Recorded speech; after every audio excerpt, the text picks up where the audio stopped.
Hello guys, again welcome to Jupiter classes. आप सभी का स्वागत है। आशा करता हूँ कि आपने सैटरडे और संडे को अच्छी खासी प्रैक्टिस करी होगी हर एक सब्जेक्ट की। तो पिछली बार हमने पढ़ा था परसेंटेज का पार्ट वन, जिसमें हमने बेसिक्स कुछ किए थे परसेंटेज के। एक्चुअल में परसेंटेज है ही उतना। आज जो हम पढ़ने जा रहे हैं ये परसेंटेज के पार्ट टू में ये होंगे कुछ डायरेक्ट मेथड्स।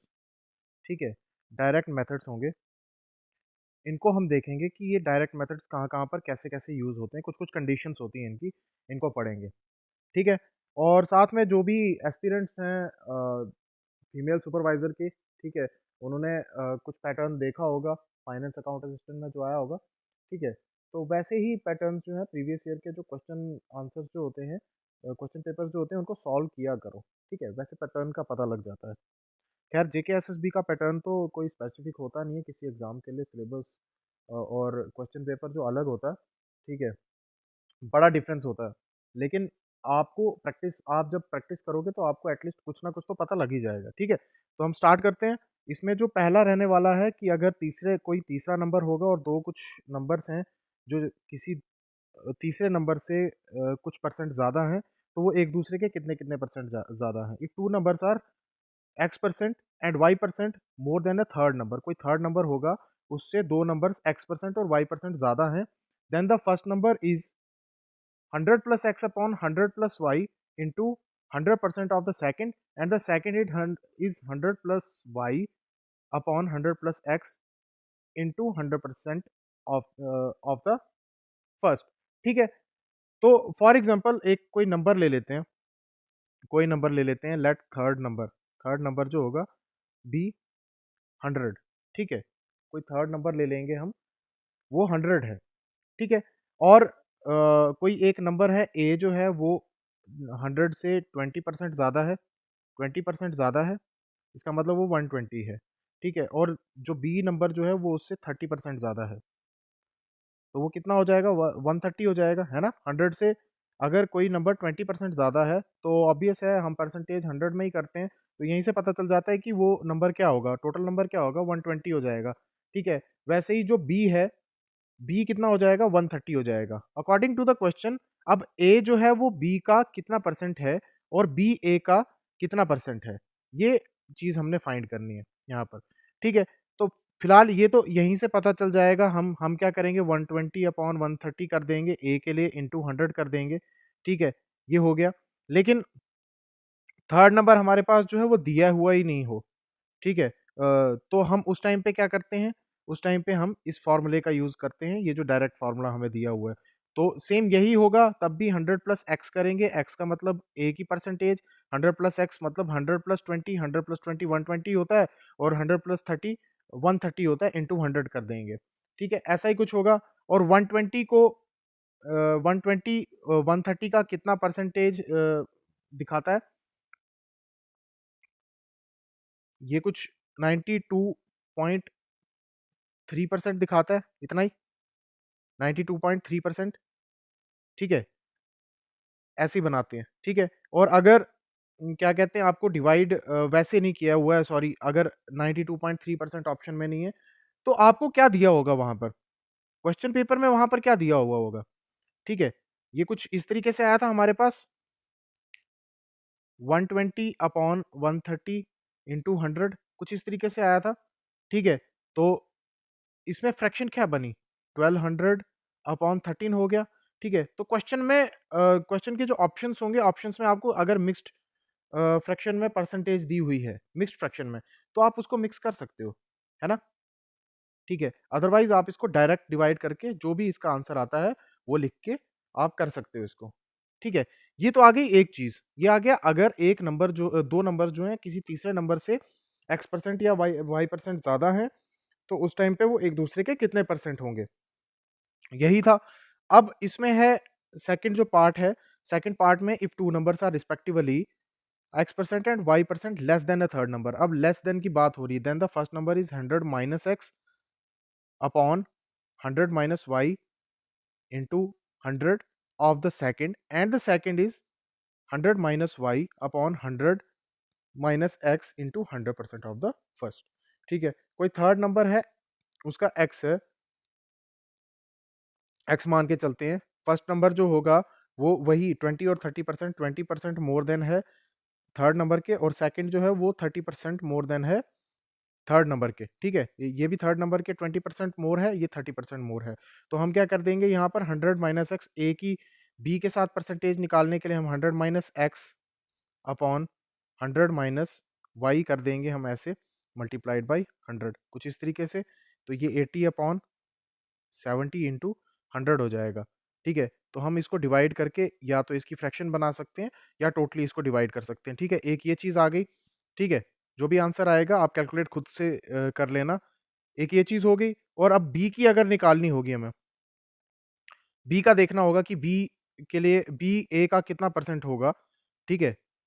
बी ए का कितना परसेंट होगा, तो हम क्या कर देंगे, जो सेकंड कंडीशन है यहाँ पर, ये वाली 100 माइनस वाई, वाई का मतलब 30 अपॉन 100 माइनस एक्स, एक्स का मतलब 20 इंटू 100 कर देंगे। ऐसा ही कुछ 100 माइनस 30 70 होता है, 100 माइनस 20 80 होता है, 100 कर देंगे। ऐसे ही कुछ 7 अपॉन 8 8 इंटू 100 यही आ रहा है। तो इसको फ्रैक्शनल या पूरा डेसिमल वे में आप परसेंटेज निकाल के जो भी परसेंटेज आती है वो कर सकते हो, ठीक है? तो ये आ गई पहली कंडीशन। अगर तीसरे नंबर से कोई 2 नंबर्स जो हैं वो अलग-अलग तरीके से बड़े हैं, तो वो उन दोनों के बीच का जो परसेंटेज रिलेशन है वो क्या होगा? अब ये जो एक कंडीशन है हमारे पास, x% of a quantity is taken by the first, y% of the remaining is taken by the second and z% of the remaining is taken by the third, third person या कुछ भी होगा। Now if a is left in the fund, ठीक है? Then the initial amount is equal to, ये कुछ ऐसा होगा, ठीक है? अगर आपकी कुछ इनकम है, अगर आपकी कोई इनकम है, उसमें से x% जो है वो कहीं आप खर्च देते हो, ठीक है? y% जो है वो टैक्स में चले जाता है, z% जो है वो आप किसी को घर में दे देते हो, ठीक है? तो लास्ट में आपके पास कुछ अमाउंट बचता है, कोई एक अमाउंट जो है वो बचेगा, ठीक है? तो उस कंडीशन में जो आपकी इनिशियल अमाउंट है, मतलब आपकी इनकम जो है, उसको कैसे कैलकुलेट करेंगे, ठीक है? तो आपके पास इसको निकालने का तरीका क्या है? ए का मतलब है जो अमाउंट आपके पास बचा हुआ है इंटू 100 इंटू 100 इंटू 100, ये फार मोर और 100 आगे जा भी सकते हैं। अगर एक्स वाई जेड से ऊपर और भी कोई खर्चे दिखा देते हैं यहाँ पर ये, ठीक है? तो ये हंड्रेड्स और बढ़ जाते हैं, ठीक है? अपॉन 100 माइनस एक्स, एक्स का आ गया आपका पहला जो एक्सपेंडिचर था, 100 माइनस वाई जो आपका सेकंड एक्सपेंडिचर था, और 100 माइनस जेड, जेड यानी कि जो आपका थर्ड एक्सपेंडिचर था, ठीक है? और यहाँ पर ये आ गया अमाउंट आपका जो आपके पास लेफ्ट बिहाइंड है, ठीक है? ये डायरेक्ट मेथड है। फॉर एग्जांपल अगर आपकी कुछ इनकम है, ठीक है? उसमें से 3% चले जाता है, 3% जो है वो टैक्स में चले जाता है, ठीक है? टैक्स, और 12% जो है आप उसमें से खर्च रहे हो, ठीक है? अब 3% तो आपने किस में से खर्चा, जो आपकी टोटल इनकम थी। 12% आपने उसमें से खर्चा जो टोटल इनकम की 3% निकालने के बाद जो अमाउंट बचा था उसमें से आपने 12% निकाला, ठीक है? तो ये बड़ा कॉम्प्लिकेटेड सा लगता है। पहले हम क्या करेंगे, 3% of the income, 3% of the x, x मान के चलेंगे कोई इनकम, उसका 3% निकालेंगे, मतलब कि 3/100 ऑफ एक्स, ठीक है? और फिर हम क्या कर देंगे, एक्स माइनस 3/100 ऑफ एक्स करके कुछ इस तरीके से करेंगे, ठीक है? फिर जो ये इसको इसकी इक्वेशन जो बनाएँगे उसका 12% निकालेंगे, और उसके बाद हम कैलकुलेट करेंगे। तो बड़ा कॉम्प्लिकेटेड सा होता है। तो इसलिए हम क्या करते हैं यहाँ पर क्या करते हैं, हमारे पास कोई अमाउंट हमारे पास बचा होगा, ठीक है? कोई अमाउंट हमारे पास यहाँ पर बचा होगा, मान के चलो आपके पास 3000 रुपए फिर बचते हैं, 3000 रुपए बचते हैं, ठीक है? तो आपके पास अमाउंट क्या इस फॉर्मूले के अकॉर्डिंग आप क्या करोगे, 3000 इंटू 100 इंटू 100 ऐसा ही कुछ करेंगे, क्योंकि 2 ही एक्सपेंडिचर्स हैं, अपॉन 100 माइनस 3 करोगे, 100 माइनस 3 3 इंटू 100 माइनस 12 ऐसा ही कुछ करोगे, ठीक है? तो बाद में जब आप कैलकुलेट करोगे, कोई कोई एक अमाउंट यहाँ पर आएगा, कोई अमाउंट यहाँ पर आएगा, ठीक है? तो जो भी अमाउंट निकल के आएगा यहाँ पर, जो भी अमाउंट कैलकुलेट करना कोई मुश्किल नहीं है। 300 को 100 और 100 से मल्टीप्लाई कर देना, ठीक है? और यहाँ पर इसमें से 97 बचता है यहाँ पर, ठीक है? और यहाँ पर कितना बचता है? 82 88, ठीक है? 88 बचता है, ठीक है? 97 और 88 को मल्टीप्लाई करके जो भी अमाउंट यहाँ पर आता है, ठीक है? कैलकुलेट करने के बाद वो आपकी इनिशियल इनकम होगी, इनिशियल इनकम होगी, ठीक है? और यही इसकी कंडीशन दी है कि इनिशियल अमाउंट, ठीक है? इनिशियल अमाउंट हमने कैलकुलेट करना है अकॉर्डिंग टू गिवन कंडीशन, ठीक है? ये हमें कैलकुलेट करना है। ईज़ी, ठीक है? इसको अब हम आगे प्रैक्टिस करेंगे, एमसीक्यूज़ आएँगे, एमसीक्यूज़ में ह मैं बहुत सारे ऐसे क्वेश्चंस जो हैं, वो डिस्कस करने वाला हूँ, ठीक है? और सेम ऐसा ही है, जब कुछ ऐड होता है आपकी इनकम में, ठीक है? X% of the quantity is added और उसके बाद जो एडेड क्वांटिटी के बाद जो नंबर आएगा, उसमें Y% जो है इंक्रीज़ क्वांटिटी और ऐड हो जाएगी और उसके बाद फिर से जो इंक्रीमेंट आएगा, जो भी इंक्रीमेंट के बाद टोटल बनेगा, उसमें Z% of the increase quantity add हो जाएगी। ठीक है? समझ रहे हो इस बात को? नाउ इट बिकम्स ए और ए का मतलब क्या है यहां पर? Final amount, final amount, final amount आपके पास कुछ बचेगा, ठीक है? तो इनिशियल अमाउंट क्या होगा? हम क्या करेंगे यहां पर? A into 100 into 100 into 100 upon 100 plus x into 100 plus y और 100 प्लस जेड, ठीक है? ये आपके लिए क्वेश्चन रह गया, क्वेश्चन, ठीक है? मैं ऐसे ही दे देता हूँ अकॉर्डिंग टू जो क्वेश्चन दिया हुआ है यहाँ पर, ठीक है? ऊपर मैंने ये कंडीशन दी हुई है एक, ठीक है? कि अगर 3% जो है वो टैक्स लग रहा है, ठीक है? टैक्स को आप सेकंड कंडीशन जो मैंने क्वेश्चन दी है, टैक्स यहाँ पर मान के चलो कि टैक्स की जगह क्या है? थर्ड इनकम है। सॉरी सेकंड इनकम है, सेकंड इनकम है, ठीक है? और 12% क्या है आपके पास? किराया, जो थर्ड इनकम होगी आपको, ठीक है? फॉर एग्ज़ाम्पल आप कोई काम करते हो, आपकी इनकम कुछ है, उसमें 3% आपको कोई सेकंड इनकम है, कहीं और से मिलती है। फॉर एग्ज़ाम्पल आप शेयर मार्केट में पैसा लगाते हो, वहाँ पर 3% इंक्रीमेंट हो जाती है और उसी इंक्रीमेंट में 12% जो है आपका किराया आ जाता है, ठीक है? उसी का 12% बढ़ जाता है, ठीक है? तो यही कंडीशन है, इसको आप सॉल्व करोगे, यहाँ पर बस माइनस था, वहाँ पर प्लस है, ठीक है? इतना सा करना है, ये ट्राई करो थोड़ा-सा। तो कैलकुलेट करके कमेंट करना, ठीक है? कमेंट करना ज़रूरी है, हमें पता कैसे चलेगा कि आप पढ़ रहे हो या नहीं, ठीक है? उसके बाद नेक्स्ट क्या है? नेक्स्ट हमारे पास क्या है? If the price of a commodity increases by R%, किसी कमोडिटी का प्राइस जो है वो बाई कुछ परसेंट बढ़ रहा है, then the reduction in consumption, ये आ गया हमारे पास एक साइकोलॉजिकल बिहेवियर इंसान का, ठीक है? अगर किसी की चीज़ का प्राइस जो बढ़ता है तो हम उसकी जो कंजप्शन है उसमें रिडक्शन करते हैं, ठीक है? हम कम कर देते हैं, क्यों करते हैं? Not to increase the expenditure, ताकि हमारा जो खर्चा है वो ज़्यादा ना हो, ठीक है? तो अगर किसी कमोडिटी का प्राइस बढ़ रहा है, तो रिडक्शन इन कंजप्शन क्या होगा? ठीक है? कितनी परसेंटेज से जो एक कोई इंसान होगा, वो अपनी कंजप्शन में रिडक्शन करेगा। तो उस टाइम पे क्या करेंगे हम? वो होगा R अपॉन 100 प्लस R, कुछ इस तरीके से इंटू 100। फॉर एग्ज़ाम्पल अगर मान के चलो पेट्रोल पेट्रोल का प्राइस जो है वो बढ़ गया है, इंक्रीज़ हो गया है बाय 20%। तो एक कस्टमर जो है, जो कंज़्यूमर होगा, वो अपनी उसकी जो कंज़प्शन है उसमें क्या रिडक्शन करेगा, वो कितनी रिडक्शन करेगा? तो हमें पता है 20% पेट्रोल बढ़ा है।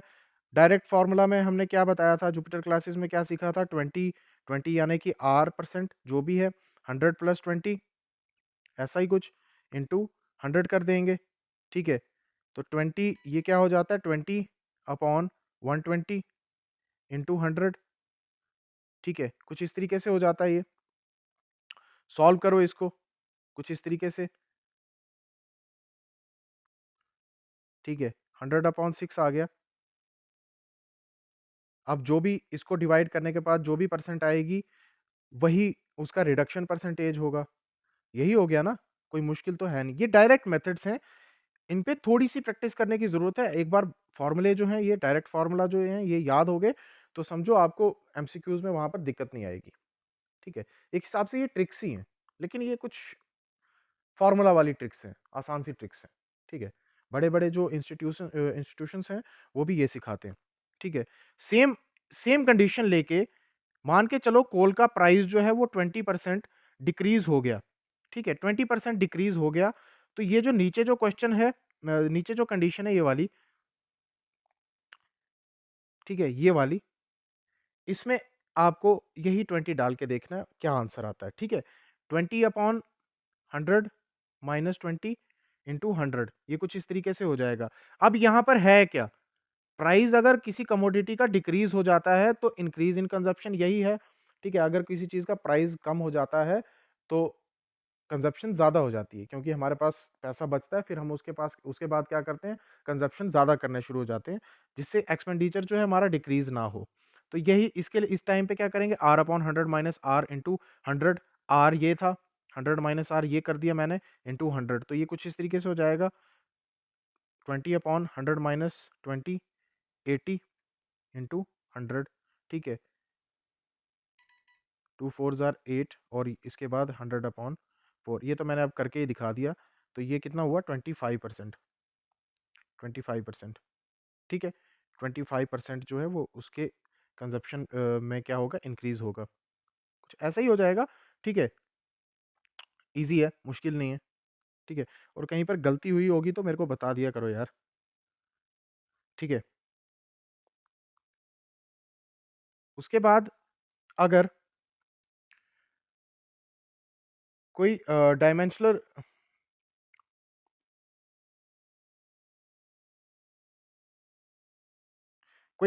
फिगर्स हैं आपके पास, ठीक है? 2 डायमेंशनल 2 डायमेंशनल फिगर्स हैं, ठीक है? उस टाइम पे आपको क्या करना है, ठीक है? If the sides of a triangle, square, rectangle, rhombus और radius of a circle are increased by a percent, ठीक है? It's area increased by a into a plus 200 upon 100%, ठीक है? ये कुछ ऐसे हो जाएगा, ठीक है? तो अगर फॉर एग्जांपल एक रेक्टेंगल है कोई, ठीक है? एक रेक्टेंगल है या कोई स्क्वायर है, ठीक है? स्क्वायर की जो साइड जो है वो कितनी, मान के चलो 3% इंक्रीज़ उसमें आ जाता है। किसी भी स्क्वायर की साइड में 3% इंक्रीज़ आ जाता है, ठीक है? कोई हमारे पास उसकी और साइड दी होगी या नहीं दी होगी, ठीक है? तो हम क्या करेंगे, वहाँ पर ए की जगह पे 3 को पुट कर देंगे, कुछ इस तरीके से 3 इंटू ए प्लस, सॉरी ए नहीं, 3 प्लस 200 अपॉन 100%, कुछ इस तरीके से कर देंगे हम इसको, है कि नहीं? ठीक है? तो अब इसको हम जब सॉल्व करेंगे, जो भी कुछ आएगा, वो एक बार सॉल्व करके आप दिखाना हमें, ठीक है? अब ये तो सॉल्व करना आना चाहिए, ये तो छोटी-सी बात है। उसके बाद नेक्स्ट क्या है, ये आ गया डिक्रीज़ के टाइम पे। ध्यान रखना यहाँ पर ए प्लस 200 है, या हम इसको 200 प्लस ए भी लिख सकते हैं, ठीक है? और अगर वही एरिया सॉरी साइड्स या रेडियस किसी सर्कल का है, फलाना-ढिमकाना जो भी है, ठीक है? अगर वो डिक्रीज़ होता है तो उस टाइम पे आपकी ये वाली जो है ये वाला जो कंडीशन है, ये वाला फ़ॉर्मूला आपका वहाँ पर काम आएगा। अगर किसी ट्रायंगल की या किसी और जो 2 डायमेंशनल फिगर है, उसका साइड रेडियस कुछ भी डिक्रीज़ होता है, तो उस टाइम पे जो डिक्रीज़्ड एरिया जो होगा, एरिया, ठीक है? उसकी परसेंटेज कितनी होगी? तो ए इंटू 200 माइनस ए अपॉन 100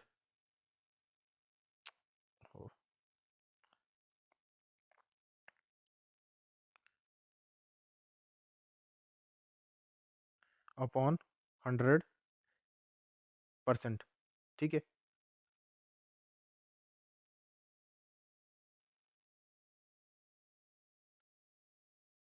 परसेंट, ठीक है? ऐसे रहेगी, ठीक है? तो सेम अगर जो ऊपर कंडीशन है उसी को ट्राई करके देखना, जो ऊपर कंडीशन दी हुई है मैंने, ठीक है? जो ऊपर क्वेश्चन हमने 3% बढ़ाया ना, स्क्वायर में, वैसे ही आप इसमें बढ़ा देना, इसमें घटा देना सॉरी, ठीक है? घटा के ट्राई करना एक बार। उसके बाद है अगर इनकम का मसला हो, तो तब क्या किया जाए? अगर ए की इनकम जो है R% मोर देन बी है, कोई ए और बी जो है पर्सन्स हैं, ए और बी क्या है? पर्सन्स हैं, ठीक है? और ए की इनकम जो है वो R% ज़्यादा है बी की इनकम से, तो बी की इनकम कितने परसेंट कम होगी ए से? तो वो कैसे होगी? R अपॉन 100,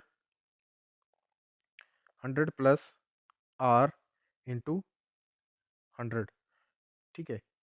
इतने परसेंट उससे कम होगी, ए से कम होगी, ठीक है? तो अगर मान के चलो ए की इनकम जो है वो वही 20% ज़्यादा है बी से, 20% ज़्यादा है, 20% मोर है, ठीक है? तो बी की इनकम उस टाइम पे कितने परसेंट लेस होगी ए से, ठीक है? तो हम ऐसे जो लीगल मेथड जो है, उसमें हम क्या करते हैं, let the income of B be x, ठीक है? तो ए की इनकम हम क्या करते हैं, उसके साथ फिर हम करेंगे 20/100 ऑफ एक्स, ठीक है? 20% उससे ज़्यादा है, ठीक है? फिर हम एक्स में ऐड कर देंगे वही 20% को सॉल्व करने के बाद जो आएगा, और उसके बाद हम ये दिखाएँगे कि बी की इनकम कितनी है, ठीक है? तो ये बहुत लेंदी हो जाता है। तो इसमें डायरेक्ट मेथड में क्या है, हम क्या कर रहे हैं, सिर्फ 20/100 प्लस 20 इंटू 100, ठीक है? तो यहीं इसको सॉल्व करके क्या आ जाता है, 20/120 इंटू 100, ठीक है? ऐसा ही कुछ आता है। तो 6 ज़ार, ठीक है? 100 अपॉन 6, ठीक है? फिर डिवाइड करने के बाद जो भी आ रहा है, वही उसकी परसेंटेज उसी हिसाब से उसकी कम होगी, ठीक है? ईज़ी। और सेम यही कंडीशन है कि अगर ए की इनकम जो है बी से R% लेस है, तो बी की इनकम जो है ए से कितनी ज़्यादा होगी, ठीक है? ये वाले आ गए। तो इनके कुछ क्वेश्चंस देखो, ऑनलाइन देखो कोई क्वेश्चंस, ठीक है? ऑनलाइन अगर आपको मिलते हैं, तो करके देखो, प्रैक्टिस करो, ठीक है? तो यहीं पर पार्ट 2 हम खत्म करते हैं, पार्ट 3 देखता हूँ मैं, अगर और कोई डायरेक्ट मेथड्स होंगे तो ले आएँगे। अदरवाइज़ मैं एक काम करता हूँ कि एमसीक्यूज़ कुछ ले आता हूँ। एमसीक्यूज़ में ही मैं अगर कोई और डायरेक्ट मेथड होगा तो मैं वो बता दूँगा, ठीक है? और different different types of question जो हैं वो प्रैक्टिस करने की कोशिश किया करो। एक ही कांसेप्ट के साथ आप 10 क्वेश्चन कर रहे हो, ठीक है? वो तो ठीक है, लेकिन उसी कांसेप्ट में अगर मॉडिफिकेशंस हैं कुछ, वैसे-वैसे क्वेश्चन जो हैं वो प्रैक्टिस करोगे आप, तो आपको ज़्यादा से समझ आएगी, ठीक है? तो मंज़िल उन्हें उन्हीं को मिलती है जिनके सपनों में जान होती है, पंखों से कुछ नहीं होता, हौसलों से उड़ान होती है, ठीक है? तो यही बात जो है ये हम सबके ऊपर बैठती है, तो हमारे पास पंख तो होते हैं, ठीक है? हमारे पास पंख तो होते हैं, किसी के पास पैसा है, दिमाग भी है, सब कुछ है, ठीक है? लेकिन अगर हौसला ही नहीं होगा, तो वो इंसान सक्सेसफुल नहीं हो सकता, ठीक है? तो मंज़िल उन्हीं को मिलती है जिनके सपनों में जान होती है और जिनके हौसलों में उड़ान होती है, ठीक है?